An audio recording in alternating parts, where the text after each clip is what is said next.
Assalamualaikum warahmatullahi wabarakatuh. Pemirsa yang dirahmati Allah Ta'ala, berjumpa lagi dalam acara kajian tafsir Al-Quran bersama saya Iman Mubarak Ahmad. Seperti biasa, kita tidak sendiri, melainkan kita akan ditemani oleh Bapak Mubalik kita, Maulana Wahid Yayang Sunendi. Assalamualaikum Pak Wahid. Waalaikumsalam warahmatullahi wabarakatuh. Apa kabarnya hari ini Pak Wahid? Alhamdulillah sehat. Alhamdulillah Pak Wahid.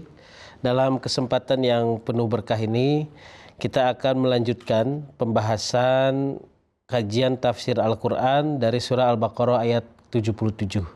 Namun sebelumnya saya akan bacakan ayat beserta terjemahannya dalam bahasa Indonesia terlebih dahulu. A'udzu billahi minasy syaithanir rajim. Bismillahirrahmanirrahim. Wa idza laqul ladzina amanu qalu amanna wa idza khala ba'duhum ila ba'din qalu atuhadditsunahum bima fatahallahu alaikum liyuhajjukum bihi 'inda rabbikum afala ta'qilun. Artinya, dan apabila mereka bertemu dengan orang-orang yang beriman, mereka berkata, kami pun telah beriman. Tetapi apabila sebagian mereka bertemu dengan sebagian yang lain, mereka berkata, apakah kamu menceritakan kepadanya tentang apa yang telah dibukakan Allah kepadamu, sehingga dengan itu nanti mereka dapat membantah kamu di hadapan Tuhanmu? Tidakkah kamu mengerti?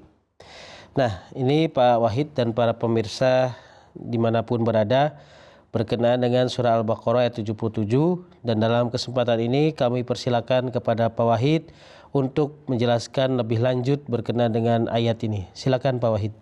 Baik, jazakumullah. Bismillahirrahmanirrahim.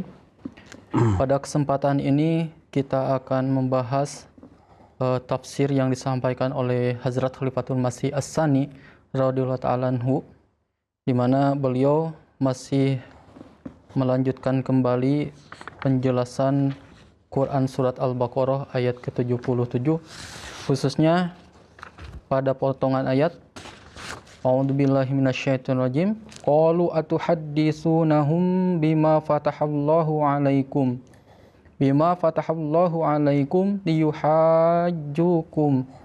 liyuhajjukum bihi 'inda rabbikum. Nah, secara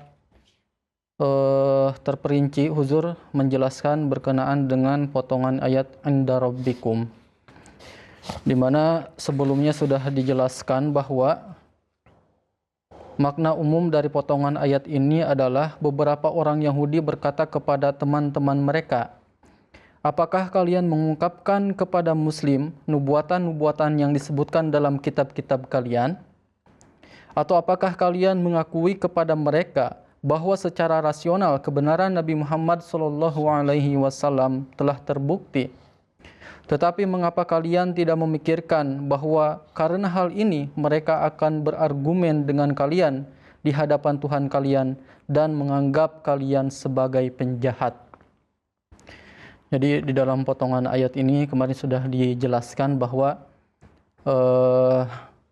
orang Yahudi ini berlaku ramah ya kepada umat Muslim, di mana sebagian dari mereka itu mengakui bahwa Nabi Muhammad SAW itu adalah utusan Tuhan. Bahkan mereka membenarkan berkenaan dengan nubuatan-nubuatan kedatangan Nabi Muhammad SAW di dalam kitab mereka, yakni di dalam Bible.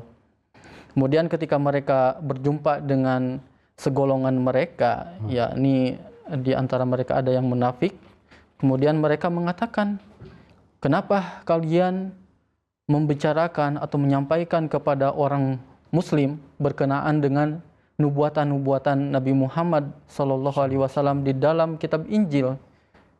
Kalau kalian melakukan itu, otomatis ini akan menjadi dalil bagi mereka nanti di hadapan Tuhan dan mereka akan menganggap kita sebagai penjahat.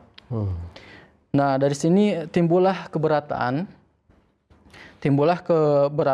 di mana Huzur menyampaikan di dalam tafsirnya, keberatan yang muncul terhadap makna ini adalah Allah Subhanahu wa taala itu Maha tahu, baik menurut Muslim maupun Yahudi.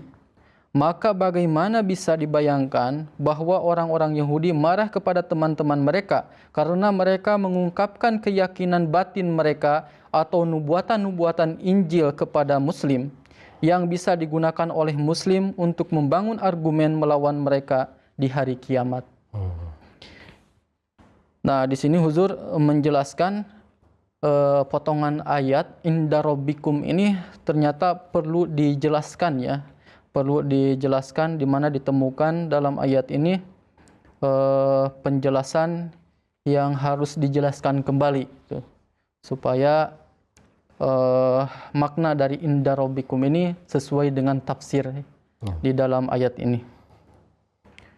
Huzur lebih lanjut menyampaikan keberatan ini hanya bisa terjadi jika diasumsikan bahwa iman semua manusia kepada Allah Subhanahu wa taala itu adalah sama. Tetapi ini tidak benar.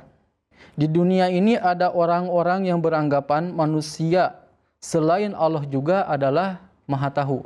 Jadi ada sebagian orang yang menganggap selain Allah Ta'ala itu ada manusia yang Maha tahu. Kemudian yang kedua, ada juga orang-orang yang tidak menganggap Allah sebagai yang Maha tahu sepenuhnya. Jadi kalau misalkan anggapan ini dibenarkan ya, asumsi ini dibenarkan, di mana mereka beranggapan bahwa Allah Ta'ala itu Maha tahu. Nah, Huzur di sini menyampaikan ini tidak bisa dipukul rata ya, karena di sebagian di antara mereka ini ada yang menganggap selain dari Allah Ta'ala yakni manusia itu yang Maha tahu. Dan ada juga yang menganggap bahwa Allah Ta'ala itu tidak Maha tahu sepenuhnya. Seperti itu.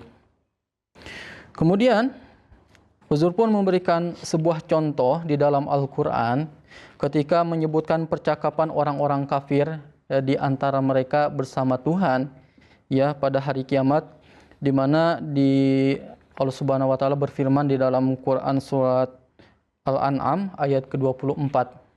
Bunyi ayatnya, "Summalam takun fitnatuhum illa an qalu wallahi rabbina ma kunna musyrikin." Artinya, ketika argumen telah sepenuhnya disampaikan kepada orang-orang kafir, pada saat itu mereka hanya akan mengulangi satu jawaban dan dengan keras kepala mereka berkata, "Demi Allah, Tuhan kami, yakni kami bukanlah orang-orang musyrik." Nah, Huzur menyampaikan di sini, menanggapi keberadaan yang Maha tahu dengan jawaban seperti ini adalah kebodohan. Namun pemikiran bodoh semacam ini ditemukan di dunia. Ada para filsuf yang percaya kepada Tuhan, kepada Allah yang Maha Esa, tetapi tidak menganggap pengetahuannya, yakni pengetahuan Tuhan mencakup segalanya. Mereka mengaitkan pengetahuan universal dengannya, tetapi mereka menyangkal bahwa dia juga memiliki pengetahuan tentang semua detail. Bagi orang-orang seperti itu, tidaklah aneh jika mereka mengatakan kepada teman-teman mereka, "Mengapa kamu mengungkapkan pemikiran batinmu kepada Muslim? Mereka akan menggunakan kesaksian ini untuk melawanmu pada hari kiamat." Lebih lanjut, beliau menyampaikan, kebodohan semacam ini juga dilakukan oleh orang-orang Yahudi dalam hal-hal yang lain. Misalnya, di dalam surah Al-Baqarah ini akan disebutkan bahwa orang-orang Yahudi biasa berkata Ibrahim adalah seorang Yahudi, yakni Nabi Ibrahim adalah seorang Yahudi. Padahal keyahudian atau Yudaism dimulai dari Nabi Musa alaihissalam, atau bahkan bukan dari Musa alaihissalam. Nama Yudaism diberikan kepada Bani Israel setelah Nabi Daud alaihissalam. Tetapi meskipun demikian, mereka biasa mengatakan bahwa Ibrahim adalah seorang Yahudi. Kemudian Huzur menyampaikan untuk menjawab keberatan ini. Yang pertama, ketika suatu bangsa mengalami kemunduran, orang-orang mulai mengatakan hal-hal yang kontradiktif dan berlawanan seperti itu. Karena pada kenyataannya, dasar iman mereka tidak didasarkan pada argumen apapun, melainkan pada hal-hal yang mereka dengar. Dan hal-hal yang didengar pada awalnya datang dari orang-orang dengan pemikiran yang kontradiktif. Sehingga ada kontradiksi dalam diri mereka sendiri.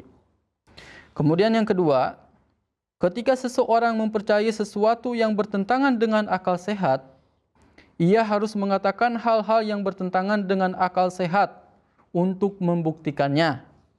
Alasan mengapa agama yang benar pada akhirnya berhasil adalah karena tidak ada kontradiksi di dalamnya. Ketika seseorang memiliki momen yang bebas dari fanatisme, ia akan jatuh ke dalam kebenaran. Dan dengan demikian kelompok ilahi terus akan tumbuh.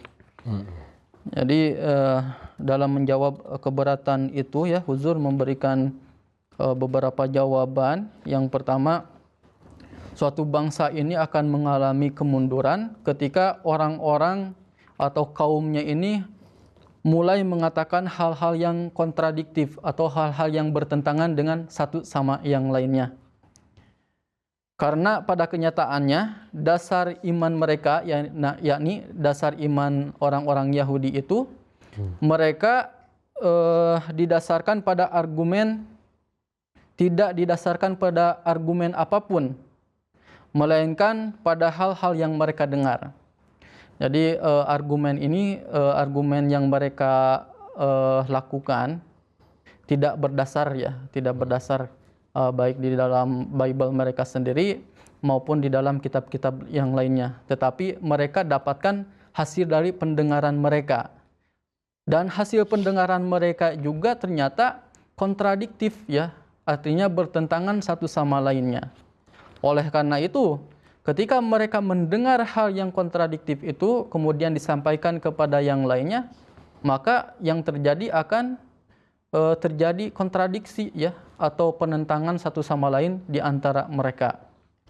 Itu yang terjadi di antara umat Yahudi.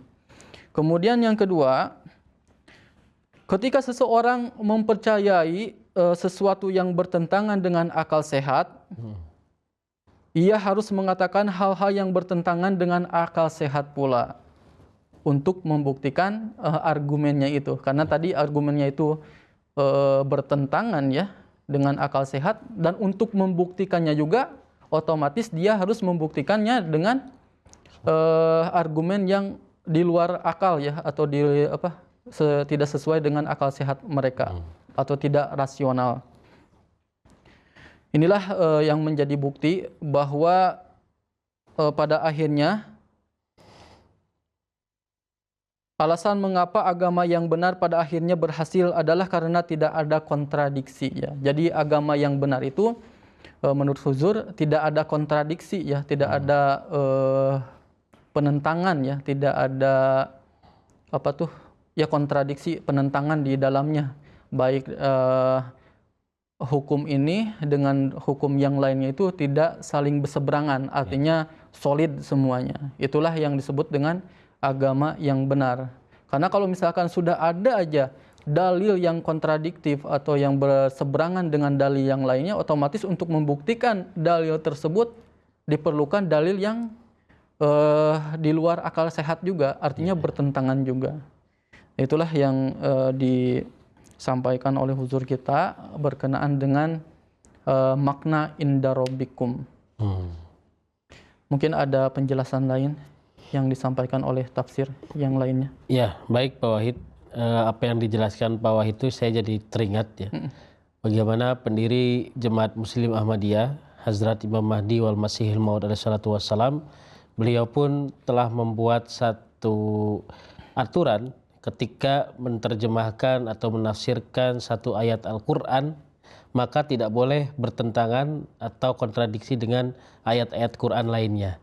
Nah begitu juga tadi yang dijelaskan ya, bagaimana ternyata orang-orang Yahudi itu ya ketika menafsirkan satu ayat di dalam Taurat misalnya, itu selalu saja bertentangan dengan ayat-ayat Taurat yang lainnya. Nah, makanya pendiri Jemaat Muslim Ahmadiyah bagaimana beliau memiliki kehati-hatian yang sangat tinggi ya ketika menafsirkan ataupun menerjemahkan ayat Al-Quran, tidak boleh ada bertentangan dengan ayat-ayat Quran yang lainnya. Nah, kemudian Pak Wahid dan para pemirsa yang dirahmati Allah Ta'ala, dalam kesempatan ini saya juga akan coba bacakan penafsiran dari ayat tersebut dari tafsir Tahlili yang diterbitkan oleh Kementerian Agama Republik Indonesia. Di dalamnya tertulis bahwa ayat ini memberitakan tentang beberapa watak orang-orang Yahudi yang tidak dapat diharapkan lagi keimanan mereka, yaitu watak mereka menyerupai watak orang munafik dan juga menerangkan tingkah laku mereka. Ayat ini menjelaskan bahwa apabila orang Yahudi yang bersikap munafik berjumpa dengan para sahabat Nabi Shallallahu Alaihi Wasallam, mereka berkata, "Kami juga beriman seperti kamu. Kami mengakui bahwa kamu dalam kebenaran dan bahwa Nabi Muhammad Shallallahu Alaihi Wasallam itu memang utusan Allah yang telah diterangkan dalam kitab Taurat." Mereka mengucapkan kata-kata itu dengan maksud untuk mententramkan hati orang-orang Aus dan Khazraj yang pernah menjadi teman sekutu mereka. Tetapi ketika mereka berada di tengah-tengah kaumnya, mereka dicela oleh kaumnya dengan mengatakan, mengapa mereka memberitahu kepada orang Islam apa yang diterangkan Allah Ta'ala tentang kedatangan Nabi Muhammad SAW secara khusus di dalam Taurat. Seharusnya kabar itu dirahasiakan dan tidak boleh seorang pun tahu. Karena kalau rahasia itu dibukakan, berarti orang-orang mukmin mempunyai alasan yang kuat untuk mengalahkan hujah-hujah mereka sendiri di hadapan Allah Ta'ala. Tindakan yang demikian dianggap oleh mereka sebagai perbuatan tercela, tidak diperkirakan sebelumnya akibat buruk yang akan terjadi. Selanjutnya, di dalam tafsir Wajiz yang juga diterbitkan oleh Kementerian Agama Republik Indonesia, tertulis bahwa keingkaran kaum Yahudi tidak saja tercermin pada keingkaran mereka terhadap kerasulan Nabi Muhammad SAW, tetapi juga pada sikap munafiknya. Karakter ini nyata dan jelas apabila mereka berjumpa dengan orang-orang yang beriman dari kelompok sahabat Nabi SAW. Mereka berkata, kami telah beriman sebagaimana kalian meyakini kerasulan Nabi Muhammad SAW.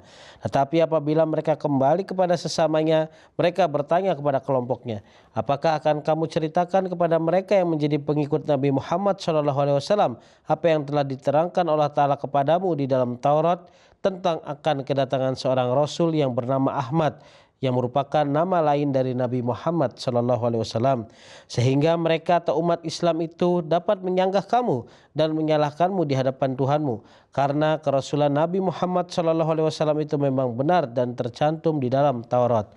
Karena itu, tidakkah kamu mengerti bahwa bila ini terjadi, yaitu penjelasan tentang kerasulan Nabi Muhammad SAW, berarti kamu telah melakukan hal yang bodoh? Ayat ini turun untuk menegaskan bahwa kaum Yahudi pada dasarnya mengakui kenabian Nabi Muhammad SAW, namun mereka tidak mengimaninya. Nah, ini berkenaan dengan penjelasan dari Kementerian Agama kita ya, dari ayat yang sedang kita bahas ini. Selanjutnya saya kembali persilakan kepada Pak Wahid untuk menjelaskan berkenaan dengan ayat yang sedang kita bahas ini. Silakan Pak Wahid. Baik, Pak Iman.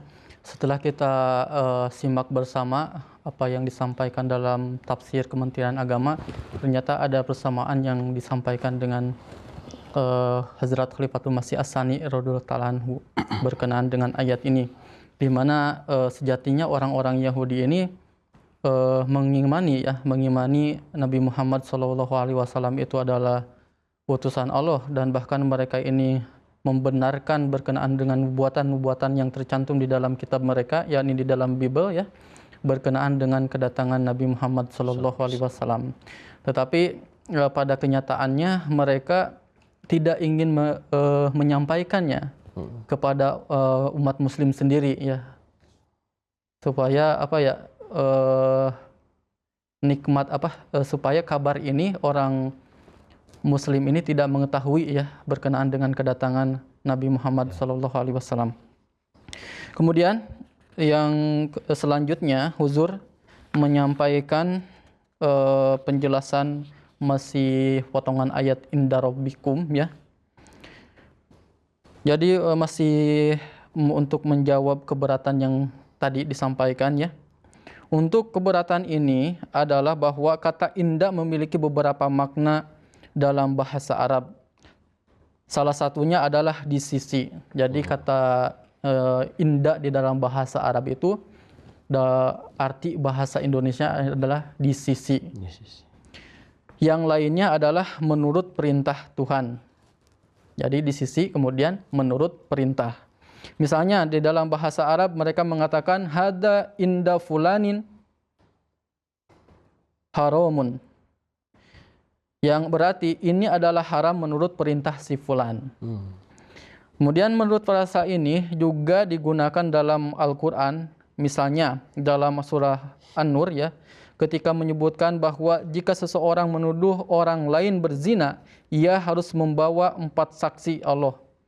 4 saksi ya. Kemudian sebagaimana difirmankan di dalam Quran surah An-Nur ayat ke-14 ya, di mana Allah Ta'ala berfirman, fa idlam ya'tu bisyuhada'i faulaika indallahi humul kadzibun. Artinya jika seseorang yang menuduh tidak dapat membawa 4 saksi, maka menurut perintah Tuhan, menurut perintah Allah Ta'ala mereka adalah pembohong. Nah, di dalam ayat ini indallahi ini diartikan sebagai menurut perintah Tuhan, bukan di sisi Tuhan ya, tetapi menurut perintah Tuhan. Nah, di sini Huzur menjelaskan kembali makna inda tidak bisa diartikan di sisi di dalam ayat ini karena sangat mungkin seseorang menuduh orang lain dan ia benar dalam tuduhannya, tetapi ia tidak bisa membawa 4 saksi. Maka meskipun ia benar dalam pengetahuan Allah Ta'ala, ia akan dianggap sebagai pembohong menurut perintah Allah dan perkataannya tidak akan diterima. Agar orang-orang yang berbohong tidak berani menuduh seseorang secara palsu karena permusuhan tanpa bukti. Namun meskipun demikian tidak dapat dikatakan bahwa orang itu juga berbohong dalam pengetahuan Allah Ta'ala. Karena Allah Ta'ala tahu siapa yang benar dan siapa yang berbohong bahkan tanpa kesaksian. Oleh karena itu di tempat ini indallahi tidak bisa diartikan selain dari menurut perintah Tuhan. Jadi arti kata indallahi ini bukan di sisi Tuhan ya, tetapi menurut perintah Tuhan sesuai dengan ayat ini. Kemudian beberapa ulama juga mengartikan inda di sini adalah fi atau mengenai atau berkenaan dengan. Misalkan indallahi berarti mengenai Allah atau berkenaan dengan Allah Ta'ala. Selanjutnya Huzur menjelaskan potongan ayat afala ta'qilun. Nah, afala ta'qilun, apakah kalian tidak menggunakan akal? Ayat ini menunjukkan bahwa Islam tidak hanya menyukai kemunafikan dan menerima agama tanpa ketulusan. Itulah sebabnya Islam menganggap buruk tindakan orang Yahudi yang mengakui iman mereka kepada Muslim tanpa memiliki iman yang sempurna. Jika hanya pengakuan lisan yang cukup untuk iman menurut Islam, maka tindakan orang Yahudi seharusnya dipuji, dan kesempatan seperti itu harus diciptakan bagi mereka untuk lebih sering bertemu dengan Muslim dan mengakui iman mereka kepada mereka. Nah, afala ta'qilun di sini menunjukkan bahwa sejatinya Islam ini tidak menyukai perilaku orang-orang Yahudi ya, di mana mereka ini menyatakan keimanan ini tanpa ketulusan. Kalau misalkan Islam akan memuji tindakan itu, justru bagus bagi kaum Yahudi. Kalau bisa sesering mungkin berinteraksi dengan kaum Muslimin dan menyatakan keimanan walaupun tanpa ada ketulusan di dalamnya. Selanjutnya, ayat ini juga merupakan jawaban bagi orang-orang yang berpendapat bahwa Nabi Muhammad SAW meniru kisah-kisah yang terdapat di dalam Injil yang didengar oleh Nabi Muhammad dari orang-orang Yahudi. Kemudian Nabi Muhammad SAW menuliskan kisah-kisah tersebut di dalam Al-Quran. Jelas bahwa orang yang melakukan pekerjaan semacam itu akan berusaha meningkatkan sarana yang ia manfaatkan, bukan menguranginya. Jika naudzubillah Nabi Muhammad SAW biasa menuliskan peristiwa-peristiwa dalam Al-Quran setelah mendengar dari orang-orang Yahudi, Mengapa ia mengungkapkan tindakan mereka? Sebaliknya, ia seharusnya mencoba menciptakan lebih banyak kesempatan untuk pertemuan daripada mengungkapkan tindakan mereka. Nah, potongan ayat ini pun menjadi bukti untuk penyangkalan tuduhan yang dituduhkan kepada Nabi Muhammad, di mana Nabi Muhammad SAW ini telah mendengarkan cerita-cerita atau kisah-kisah di dalam Injil kemudian dituliskan di dalam Al-Quran. Kalau misalkan emang demikian, harusnya Nabi Muhammad SAW ini tidak membuktikan perilaku kaum Yahudi ya yang bertentangan itu. Seharusnya Nabi Muhammad SAW itu menggunakan kesempatan ini untuk bisa bergaul dengan kaum Yahudi sebanyak-banyaknya, sehingga akan lebih banyak lagi cerita yang akan didapatkan, sehingga beliau bisa menuliskannya di dalam Al-Quran. Kalau emang tuduhan itu benar dilontarkan kepada Nabi Muhammad SAW. Oleh karena itu, potongan ayat ini adalah afala taqilun. Apakah kalian tidak menggunakan akal? Itu yang dijelaskan oleh huzur kita tercinta berkenaan dengan ayat ini. Masya Allah, jazakallah Pak Wahid atas penjelasannya dan pencerahannya pada kesempatan ini. Dikarenakan waktu yang tidak mengizinkan kita untuk terlalu lama, oleh karena itu kita cukupkan sampai di sini. Terima kasih atas segala pemaparannya. Jazakumullah ahsanal jaza. Baik, para pemirsa yang dirahmati Allah Ta'ala, demikianlah pembahasan kita berkenaan dengan surah Al-Baqarah ayat 77. Mudah-mudahan apa yang sudah kita kaji bersama pada kesempatan ini menambah khazanah kita dan kecintaan kita kepada kitab suci Al-Quran. Jazakumullah ahsanal jaza. Wa akhir da'wana alhamdulillahirabbil alamin. Wassalamualaikum warahmatullahi wabarakatuh. Waalaikumsalam warahmatullahi wabarakatuh. Alhamdulillah.